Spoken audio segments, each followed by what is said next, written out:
housing. The downtown housing population continues to increase. It now stands at 11,650. With 973 units under construction right now, the population will jump higher this year. And I estimate that downtown will have 16,500 residents by the end of 2025. Apartment occupancy remains high at 92.5%, allowing downtown apartments to command higher rents. But this makes the focus on providing affordable housing all the more important so that people of all income levels are able to live near where they work. Right now, there are a little over 600 new units of affordable housing in the development pipeline. Turning to office, which will be the big topic later today, the downtown office market held somewhat steady last year. While the vacancy rate increased from 18.4% to 21.3%, this was largely due to the addition of new space coming to the downtown submarket. Contrast this with the suburbs, where the vacancy rate increased to nearly 28% due to significant negative net absorption. There are some additional warning clouds with 2 million square feet of sublet space available in the entire Central Ohio market. While this space is disproportionately in the suburbs, it will depress rents in the overall Central Ohio market. And a question remains as to how many people are back in the office. Castle Systems has been studying office keycard access activity nationally, and they publish a weekly report on how many workers are returning to the office. They provide data on 10 benchmark cities, one of those being Austin, Texas, which I think in our case is probably the best comparison for Columbus. If we are comparable to Austin, then we likely have somewhere between 51 and 74% of the workforce back in the office, depending on the day. Mondays and Fridays are the lowest occupied days of the week, and Tuesdays are actually turning out to be the highest occupied day of the week. Retail was largely unchanged in 2022. We had 21 retailers open and 20 closed, leading to a very, very net positive for the year. Highlighting the year, though, for downtown's restaurant scene was the popular Lunchbucks program, a pilot run by the Columbus Downtown Development Corporation. It provided free $10 lunch vouchers for office workers and residents to support downtown restaurants by dining out. Last year, it had an 85% redemption rate, leading to more than $39,000 being directly reimbursed to downtown restaurants. Downtown hospitality got a boost as visitors returned for full-scale events. The hotel occupancy rate increased to 49.1%, up from 34.8% in 2021. And the 28-floor expansion of the Hilton was completed in October. It nearly doubled the number of guest rooms and added 75,000 square feet of new meeting space. The expanded Hilton makes downtown the home to the state's only 1,000-room hotel. So we can now see the pandemic disrupted, but it did not destroy the momentum of the downtown development that was built over the last 20 years. As we look ahead, the new Downtown Columbus strategic plan from the Columbus Downtown Development Corporation sets the stage for that momentum to continue. The new plan will make sure that we create a downtown for all, a very central theme in that proposal, and that the gaps, both literal and figurative, will get filled. The plan was covered in a previous CMC forum, so I'll just go over a couple of highlights. The plan calls for 40,000 residents by 2040. This is entirely doable given the strong demand for urban living, the regional demand for housing, and the large number of developable sites we have downtown. The plan calls for 120,000 people working downtown by 2040. This is also achievable given the momentum we have in our regional economy and the attractiveness of downtowns for young professionals. Finally, the plan calls for growing the number of local, diverse small businesses by 20%. We are already seeing some creative ideas coming from both Columbus City Council and the administration to kickstart this increase and provide better wraparound services for new small businesses. So with the continued string of announcements of new downtown development, along with CDDC's roadmap for the future, the state of downtown will continue to strengthen. Once again, you can find the full report at downtownservices.org. But now we'll welcome today's distinguished speakers. We have Philip Aftuck, Director of Investments for the Bernstein Companies, Tracy Hadden Lowe, Fellow with the Ann T. and Robert M. Bass Center for Transformative Placemaking at Brookings Metro, and then our host, Sam Rosenthal, Principal, CEO, and Architect with Schooley Caldwell. Sam, the podium's yours.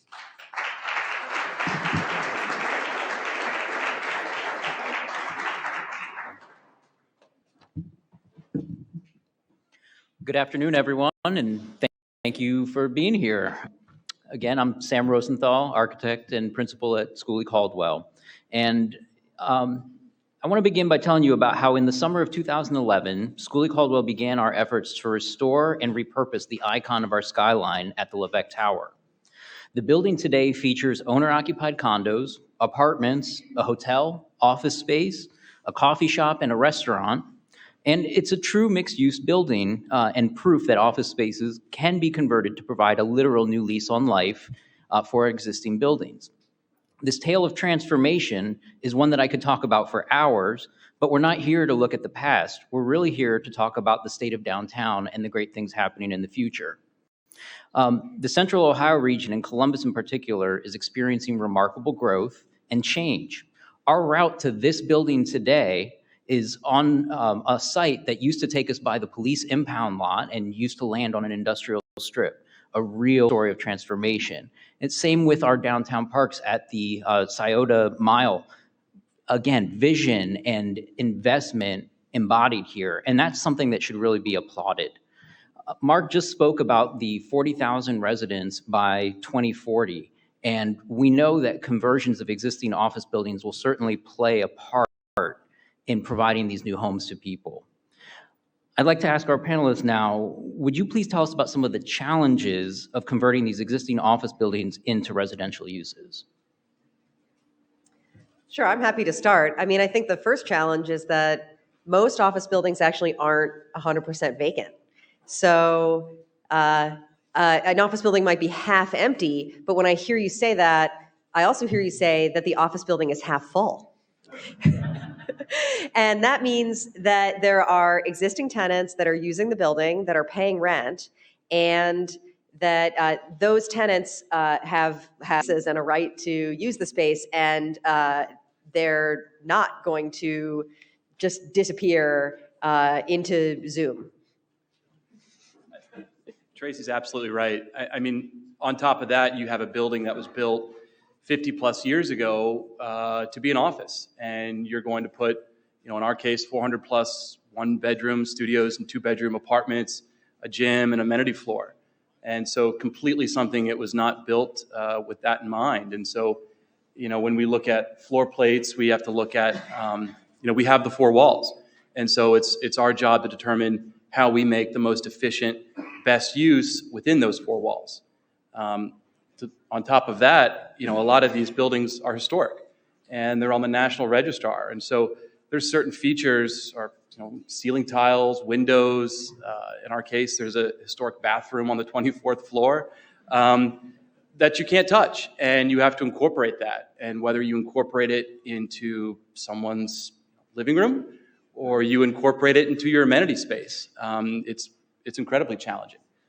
But you're also right. I mean, back to what you said on leases. I think when we purchased the Continental Center, it was maybe 30 or 40% leased, and we couldn't just start day one and start drilling core drills through somebody's office. I mean, we had to really work with these tenants to figure out what their needs were and how we accommodated that. Now with the environment of office, a lot of office tenants either signed a lease 5-10 years ago and they don't need the same amount of space, or they don't want to be in the exact same location. And so I think coming to them with the optionality of, would you like to downsize? Would you like to go somewhere else? We have other plans for this building. Is just kind of it's a welcome message right now to a lot of office tenants out there. All right, so what can you tell us about how the decision is made to repurpose a building? We know that the commercial office rents are higher than other uses like residential, so there's a market premium for these office buildings. In many cases, just taking the old tired office building and completing a renovation can reposition that building to be competitive as an office building again. So as tenants leave a building, is there some type of a tipping point that makes this conversion a good idea? Yeah, you're absolutely right. I mean, I'd say there's really no magic number, but when buildings typically get below 60% occupied of office tenants, it's really difficult, and I'm talking Class A trophy office buildings, it's really difficult to service those tenants, to provide them everything that an office user needs. And then to take that a step further, with interest rates going up, with tax rates going up, it's harder to carry that building. You have less people paying for a building that has increasing capital cost needs. And you get to a point where the tenants that are staying aren't getting the services they kind of signed up for. And as a landlord, it's difficult to do that. And so you kind of get to this point as a landlord where you really have to look at yourself in the mirror and you have to say, do I want to invest good money and invest in the TI, invest in the leasing commissions, and redo my entry space and redo all this to bring this building up to standards as a trophy office building today? Or do I convert it? And I think in the Matrix, it's like a red and blue pill. And so here it's kind of the same thing. And it's a really difficult pill that unfortunately, a lot of office landlords are having to think about right now. I think location is also a huge factor. One thing that I thought was really interesting in Marc's presentation that he mentioned is that, if you think that offices downtown are in trouble, wait till you hear about suburban submarkets. And, the reality is that across the board, whether you're in the center city, or at the urban fringe, commercial real estate and offices in particular will be in the most highly accessible locations in their submarket. They're going to be great locations across the board. But it is not true that all of these locations are created equal. So given that the bar is higher than ever for what it means to be a trophy office and to be the best positioned office product, that means that offices in incredibly central downtown, extraordinarily regionally accessible locations are going to be better positioned to remain offices than office product in more fringe locations. And so I think you'll see a strong interest in office to residential conversion in pretty much every submarket outside of the very best locations. So personally, I find great joy and fulfillment in projects like Levesque that save our existing historic buildings, but I'm also acutely aware of the fact that the rest of the world isn't as invested in my joy and fulfillment, and that these projects need to be economically viable. Levesque was made possible in big part thanks to state and federal historic preservation tax credits. What can you tell us about existing opportunities, grants, incentives, programs, abatements that you are seeing in other markets that help facilitate these types of projects? Well, I can tell you right now, Ohio is one of the best states that has a state historic tax credit program. Continental Center would not happen. I'm sure a lot of other projects in this town and in this state would not happen, but for your great historic tax credit program, which I give a ton of credit to the administration because they doubled it from 5 to 10 million. And Continental was a recipient of the additional 5 million. And so as costs increase, interest rates increase, labor increases, raw materials increase, having that extra incentive on the historic side is critical. There is a federal historic tax credit, but having that additional state tax credit, I think, is what makes cities in Ohio a lot more competitive than, say, cities and states that don't have that credit. Additionally, there's tax abatement incentives, which are important because when we look at it as, you have a building right now, and I can't tell you what Continental pays in real estate tax off the top of my head, but it's paying X, right? And it's an empty office building that has no office tenant and really generating, no revenue and essentially positive empty, right? But then a developer comes in and uses their own capital and develops and creates something that people can live in and spends money on, and that will be worth, we hope it's worth a lot more than it is today. It should pay more in taxes. But when should it pay more in taxes? Is it year 5? Is it year 10? If you ask me, maybe it's year 50. I don't know, but it's and it's kind of that. It's that conversation of how do we as developers make smart investments to put these buildings back on a higher valuation, back on the tax roll, contributing in real estate taxes, but how do we do it at a time and at a phased-in strategy that makes sense for both us and the community? There's a Goldilocks question that you're really asking here about not really about how much these projects cost, but really like who should pay and how much of this needs to happen and how do you kind of figure out what those numbers are.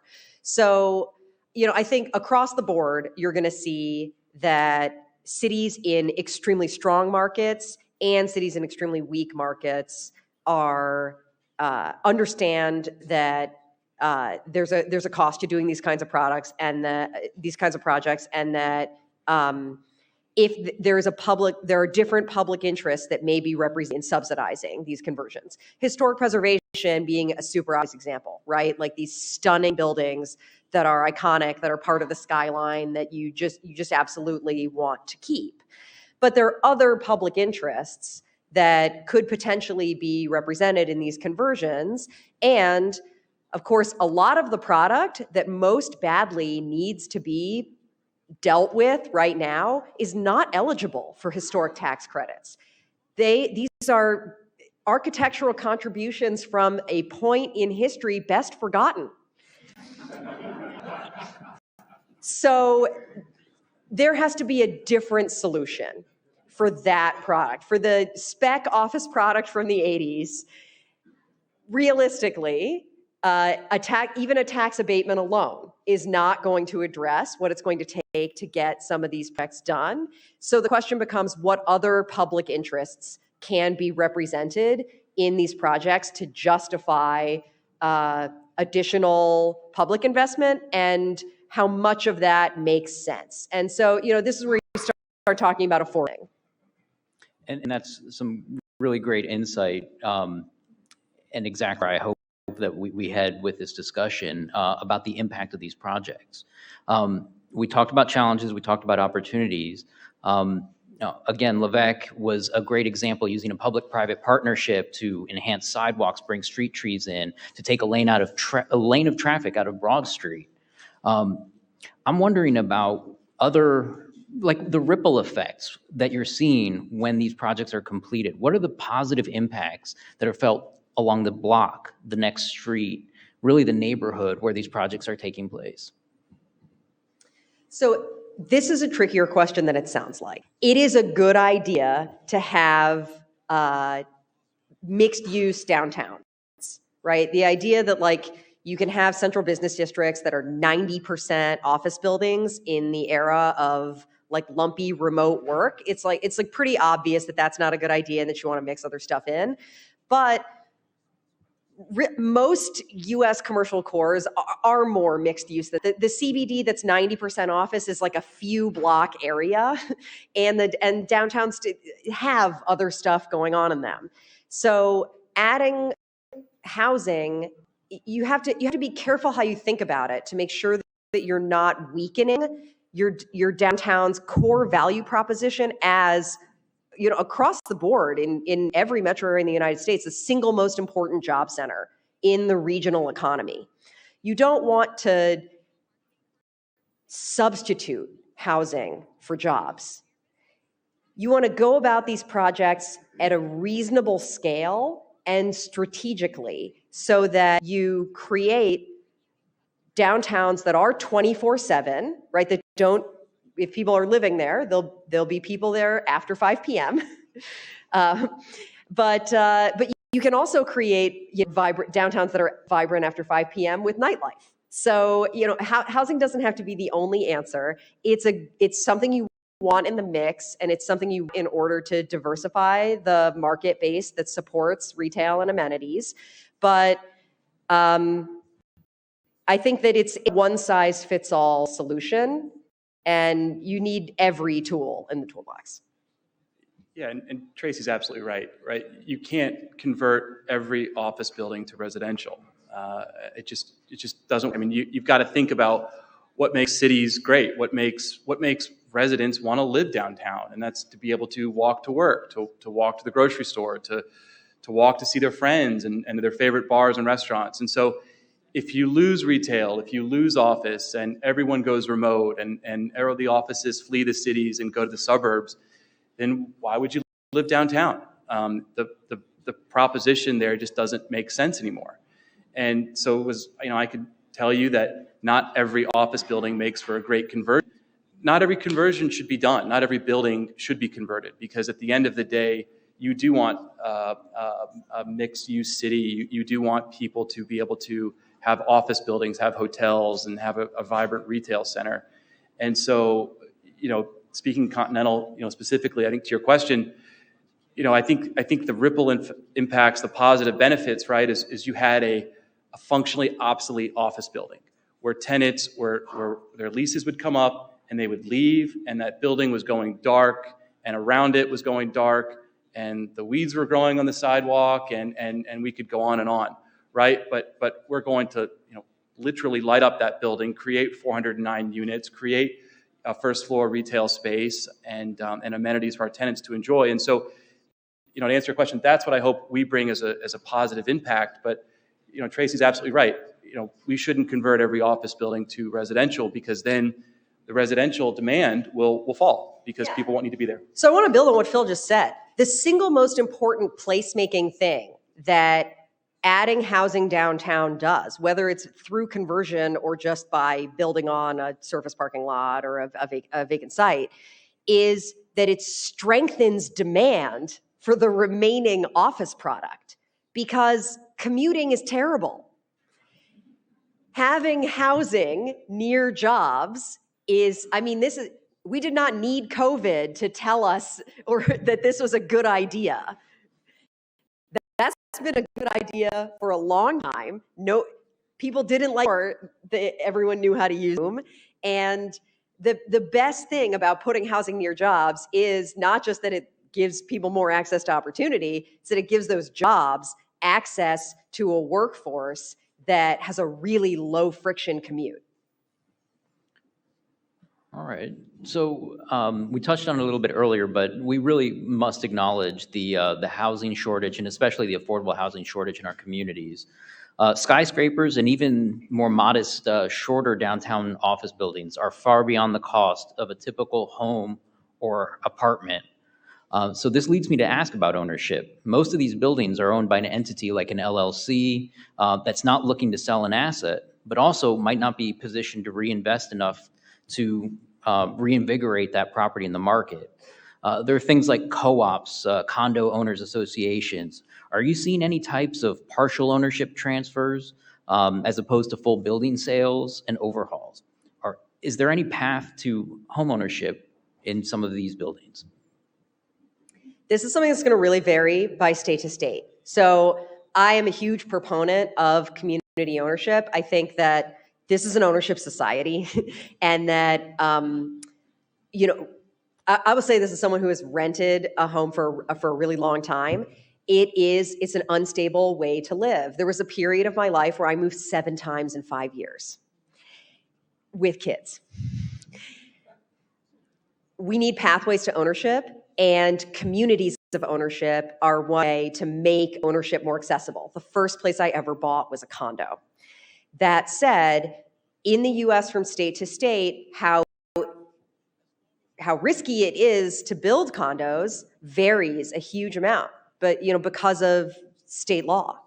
And so this is something that it's really important for the public and private sector to work together credibly on, to come up with a reasonable regulatory environment in which to produce that kind of housing. But I think that the reason that there's strong demand for multifamily isn't because in the US there's strong demand for renting per se. It's because there's strong demand for smaller footprint, highly accessible, highly amenitized living, and that should be an ownership opportunity as well.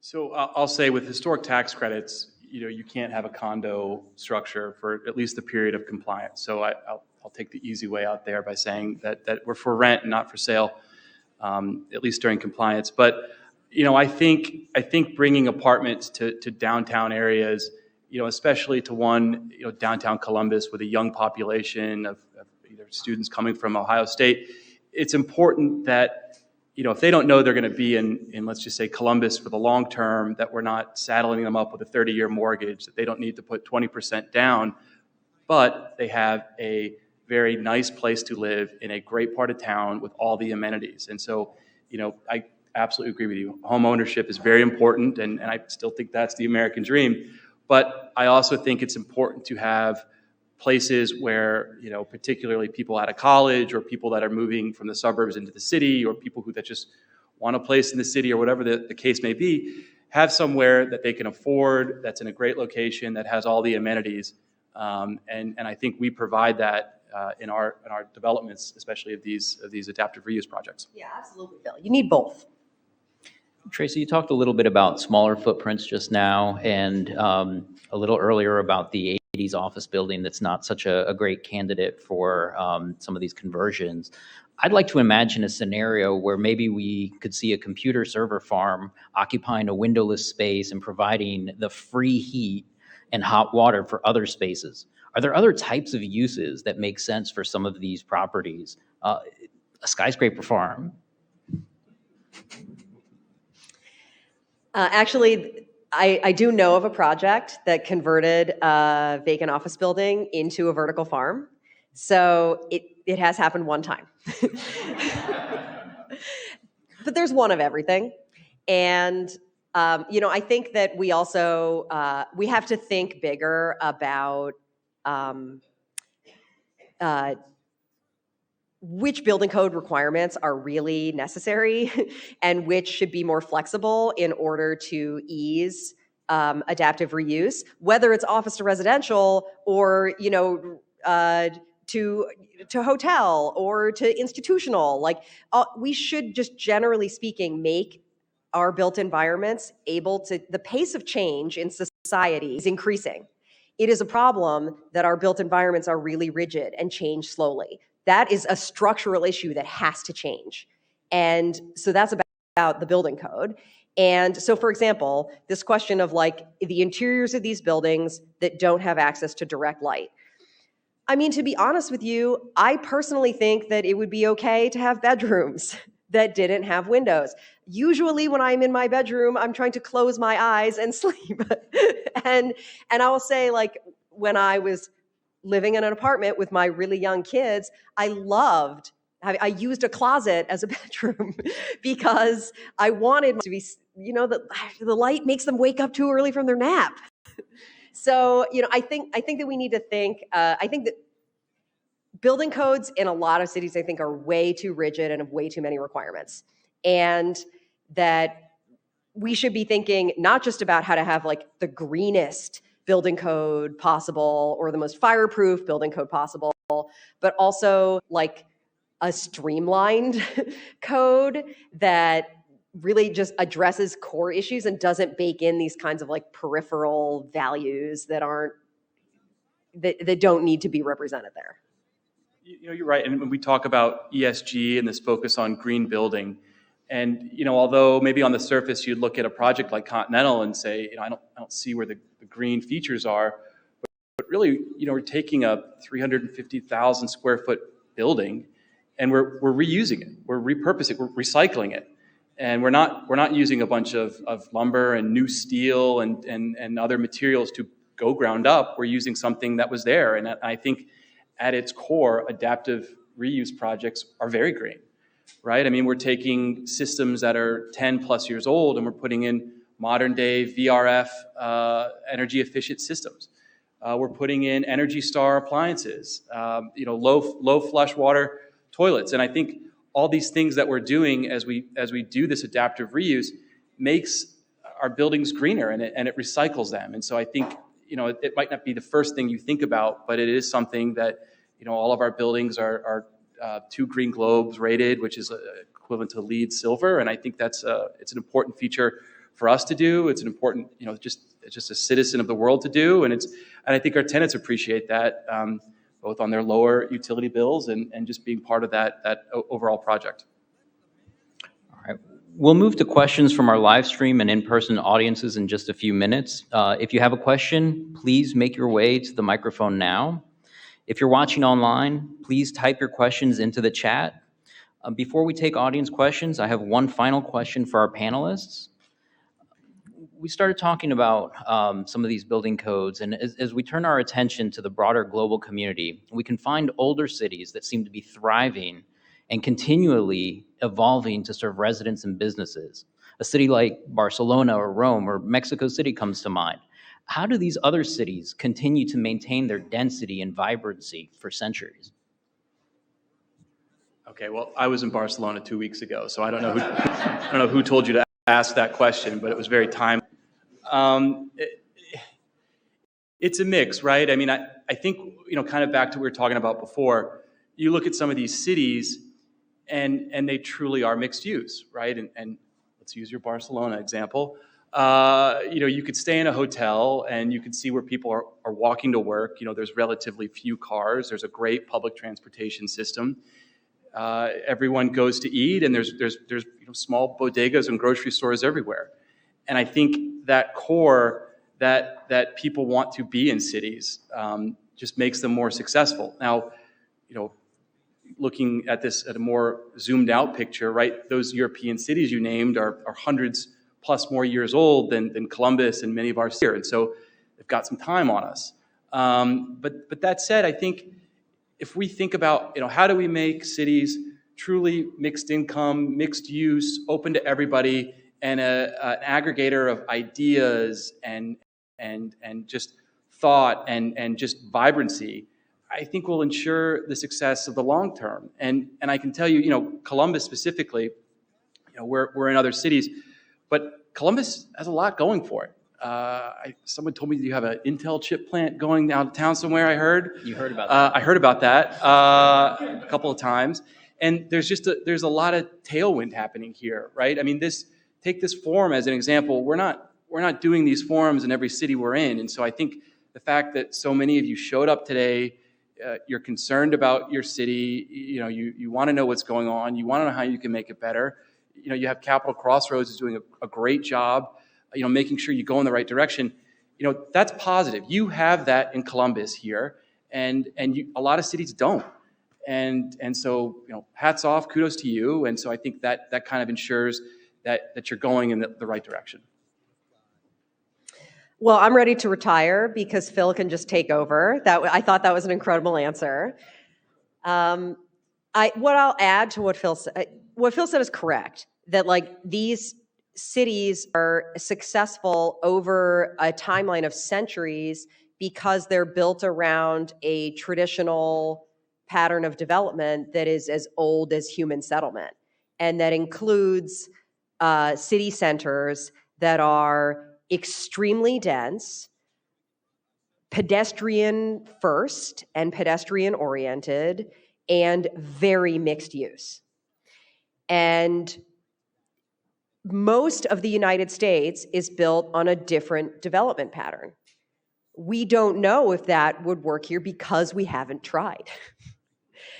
So we try, but the reality, I think, is that most of what happens in the immediate future in the built environment, it's going to be based on what we already have, and we don't have.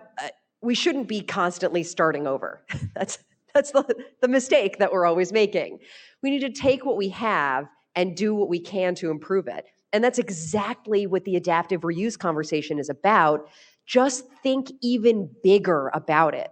This isn't just about the adaptive reuse of buildings. What about streets? What about public spaces? What about governance and institutions? All of these things should be flexible and adaptive and more responsive to the current moment and to the trends that are going to shape the future.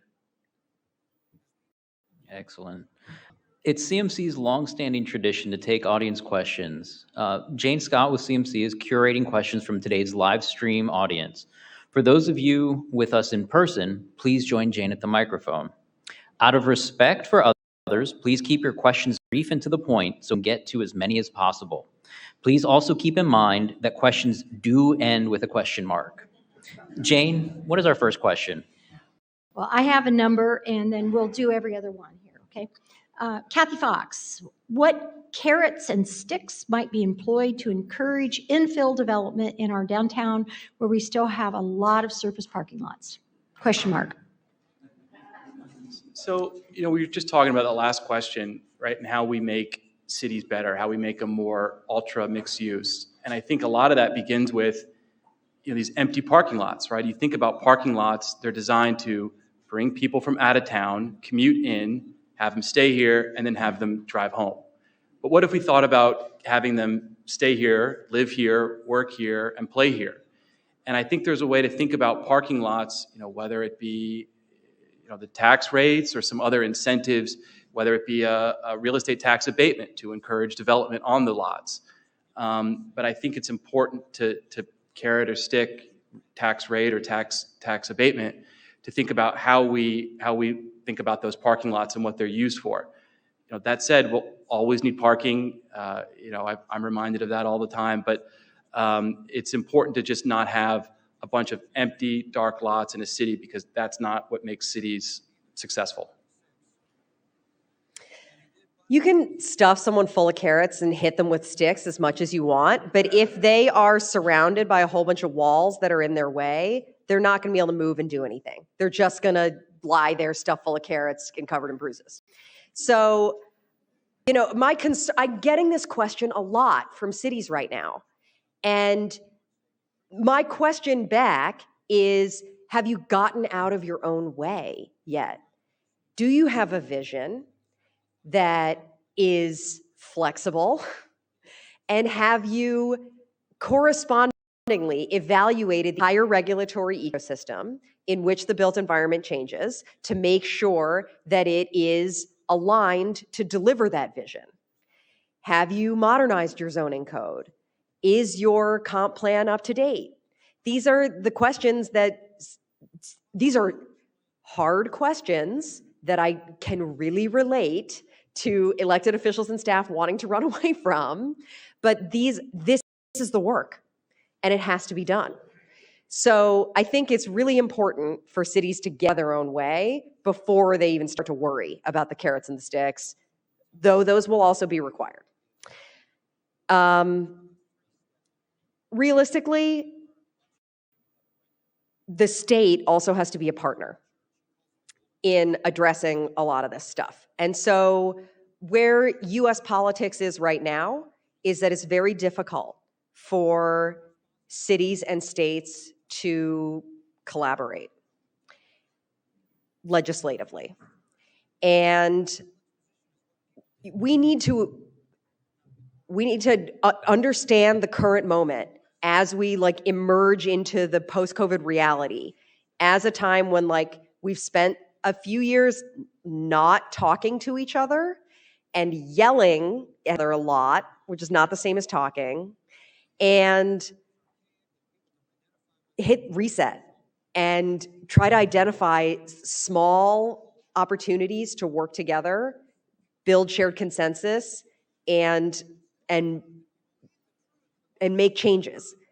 We have to do it one baby step at a time, but we have to start doing it. And I think what downtowns are going through is a good opportunity to try to have some of these bipartisan and these city-state conversations about what needs to happen legislatively. My name is Brian Urbanski, and I'm the founder of the Aubrey Affordable Housing Foundation. And I'm really excited about the fact that, I think we'd all agree that anything that adds housing to the Columbus area is a big step in the right direction. And I really appreciate the fact that the panel has identified that affordable housing or workforce housing is a big important part of that component. And the challenge is by wanting to bring people into the Columbus downtown area, while that is important, we still see so many challenges that those in the workforce have of finding affordable housing. Places like Franklinton, which we used to call the Bottoms, but is now a very vibrant area with Gravity and a lot of other developments going on. Old Town East has been for many years. The south side around Children's Hospital is regentrifying. We're seeing traditionally historical affordable housing areas just pricing those in our workforce out of the market. And there are a lot of initiatives right now. The Robert Weiler Company and their partners are doing some extraordinarily activities. But my question is, what can we do to create in the downtown area and create and preserve more affordable housing for workforce, which is a very challenged area right now? Okay, there's no magic answer. I get asked this question everywhere I go to, and there's no magic answer to how to scale affordable housing. It is always going to be a niche product. The vast majority of people are going to live in market rate housing in the US forever. Like that's just how it's going to be. That said, affordable housing is also always going to be important. There's always going to be a percentage of the population that's going to need it. And their housing needs must be served. Everyone will feel the pain if their needs are not met, not just them. So, new construction is the most expensive way to produce affordable housing. And new construction downtown is going to be the most expensive of the most expensive way to produce more affordable housing. I think that it's time for cities to think really big about acquisition. A lot of developers, forgive me for speaking for you, Phil, I'll stop talking, you should answer this question too. A lot of developers want an exit strategy for after they get to year 15 of a project or whatever. And knowing that there's an always eager buyer out there for housing product, it could be a really good thing. So I think that cities can pass legislation that privileges them as purchasers, and that they can dedicate funding to acquiring housing. And that to me, I think, is the simplest and most straightforward, most economical, rational way to increase the supply of affordable housing, to just acquire existing housing and preserve it. You're absolutely right. If the state, the city wants to acquire assets and make it 100% affordable at whatever level they deem, I think that's a great strategy. As a developer, where it gets tricky is when you have an entity force a certain percent at a certain level of AMI affordable in our building, because then, just like with anyone's pro forma, if you push on one side of the scale, the other side has to go up. And so if you make 20% affordable, then the other 80% just has to pay more. It has to level out. And so I think that's the difficult part when cities or municipalities really try to push one side or the other.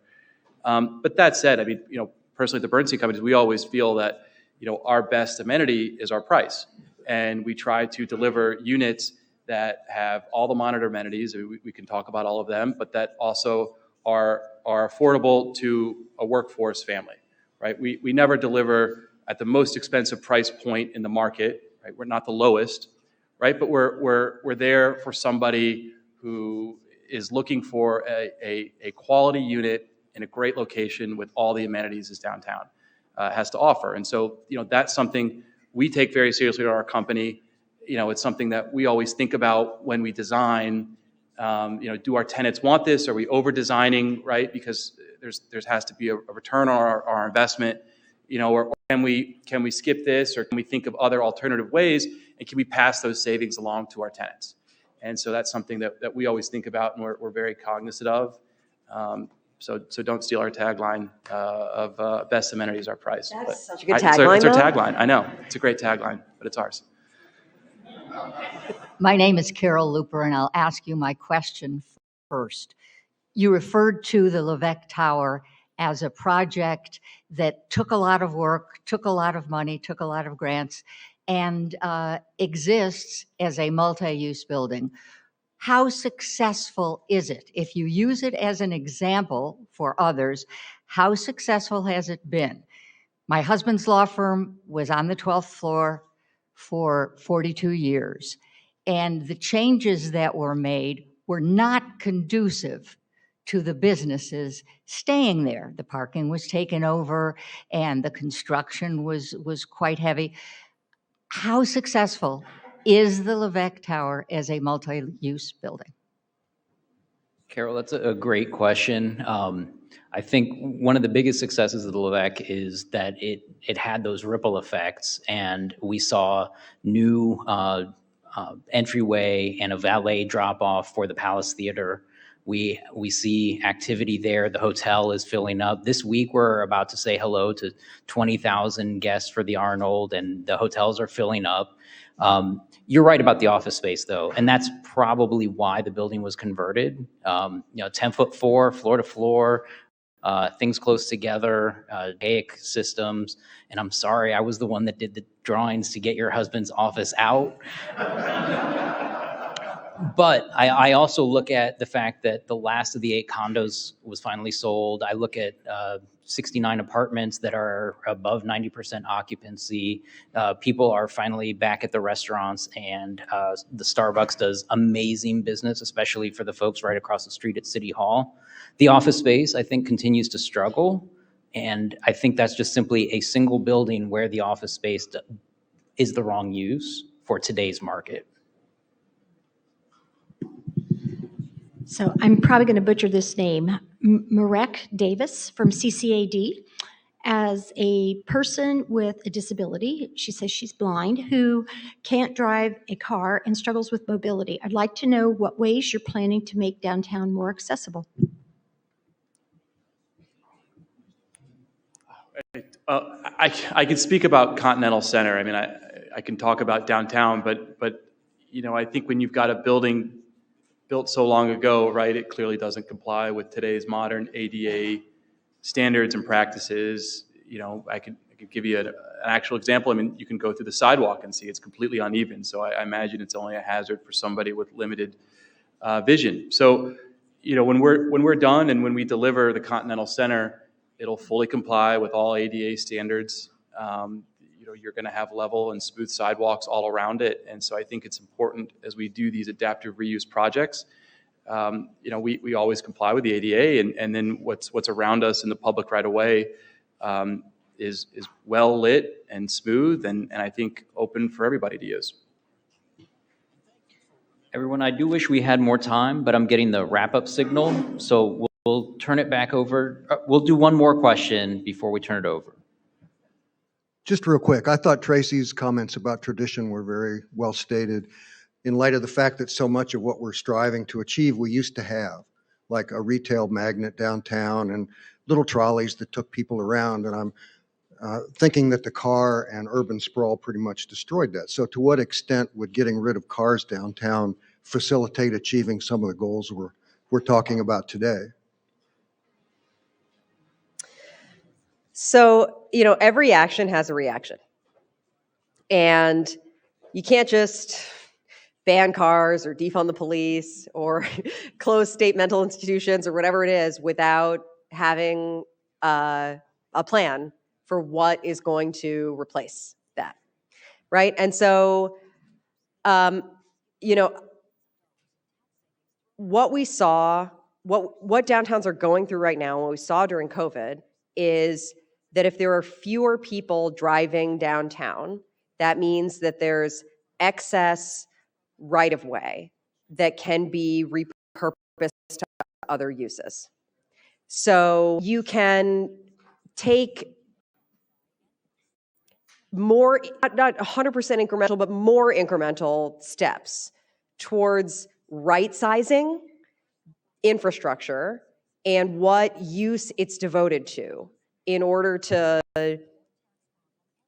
align the built environment with the needs of the current moment. And that's something that a lot of cities did on a kind of temporary or like pop-up basis during COVID. And what is needed to be done right now is to think through what is the best of those adaptations, what worked the best, what did we learn, and what opportunities are there to apply those lessons to do things that are more permanent. All right, everyone, I do wish we had more time, but I am indeed getting the wrap-up signal. So we'll turn it back over to Amelia Robinson for concluding remarks.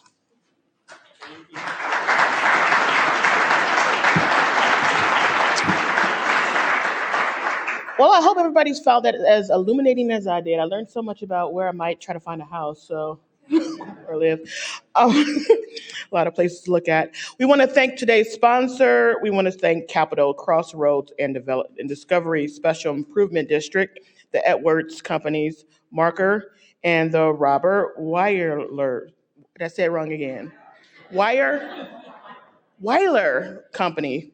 Thanks to Grange Insurance Auburn Center for its support. Thank you to our virtual seat patron and to the Center for Human Kindness at the Columbus Foundation, and of course to the Columbus Dispatch, where I work, for supporting today's live stream.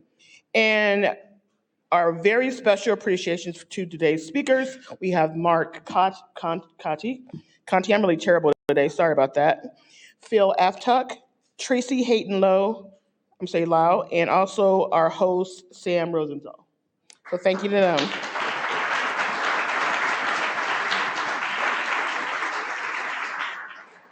If you would, please make plans now to attend next Wednesday's forum, Black Women Entrepreneurs, Building Success at Zora's House, right here at Grange Insurance Auburn Center. Please take a moment also to answer the short survey that you can find in your form. And thanks to everybody who came out today, including you, and you, all of you. We cannot do this without you. Have a great afternoon. Thanks.